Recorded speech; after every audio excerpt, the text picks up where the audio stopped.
If you've been on a healing journey for a while, you've probably heard all the familiar language. Take your time. Protect your peace at all costs. You don't owe anyone anything. Just leave it and move on. Forget about the past. And while all of that may be true, there comes a point where those truths stop liberating and start constraining. They start limiting you. So today I want to speak to those of you who are no longer necessarily in a crisis, but have not yet fully figured out how to live authentically and free and connected. You've done the work maybe. You understand a good bit of your trauma. You know your own patterns and have figured out quite a bit of the patterns going on around you.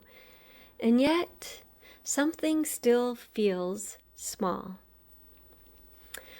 Let's name something few people say out loud. There is a stage of healing where isolation no longer protects you, where your boundaries might be pulled in way too far, where it no longer protects you. It simply preserves. It simply preserves familiarity. It's a false sense of safety because at the end of the day, true strength and safety require connection. So distance becomes predictable.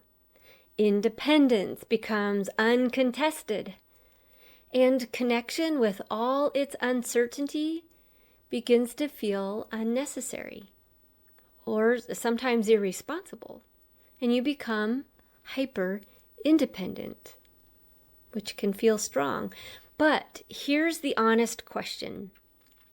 At what point does protecting yourself turn into avoiding being known?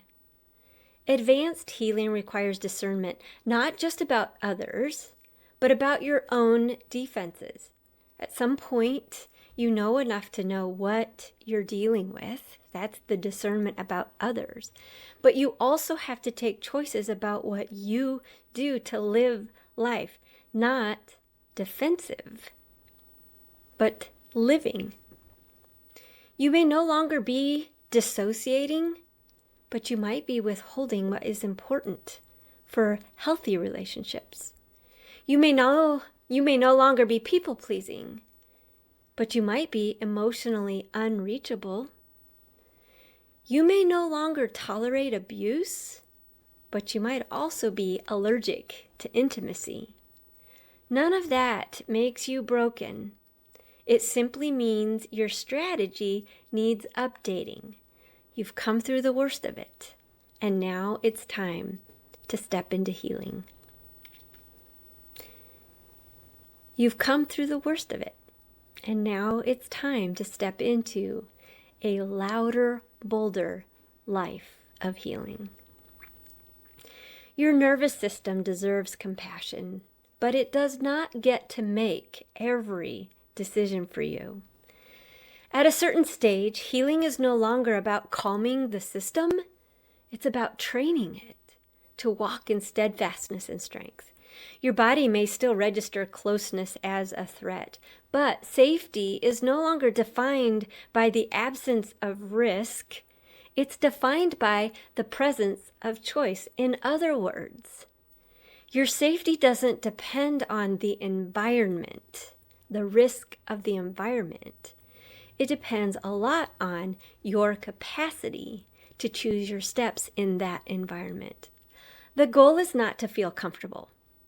The goal is to feel capable of staying present when discomfort arises, capable of noticing fear without obeying it, capable of engaging without disappearing or controlling, and doing all of that from a stance of steadfastness, not fear, not freezing. This is the shift from protection to capacity. Many survivors learned boundaries as a key way to keep people out, but mature boundaries do something different. They allow you to stay. They give you They give you internal permission to participate without self-betrayal. So ask yourself this honestly. Are my boundaries helping me engage more fully, or are they giving me an exit from intimacy? Boundaries that only protect will eventually isolate you. And boundaries that are integrated create freedom in the relationship so that you are able to connect to the people that are healthier, offering you something you want to connect within. Boundaries can give you the freedom to be seen. They provide the freedom to repair and the freedom to risk disappointment without losing it, without collapsing, without losing yourself. Here's the part we don't often say too. Real connection will affect you. It will challenge your narratives. It will expose unresolved grief. It will require emotional agility. And that's not a sign that you're not healed. It's just evidence that you're still alive. And the opposite of trauma is not numbness. It's responsiveness, healthy responsiveness. Connection is not about being rescued. It's about being impacted and staying present anyway in the relationships that you choose to stay engaged within.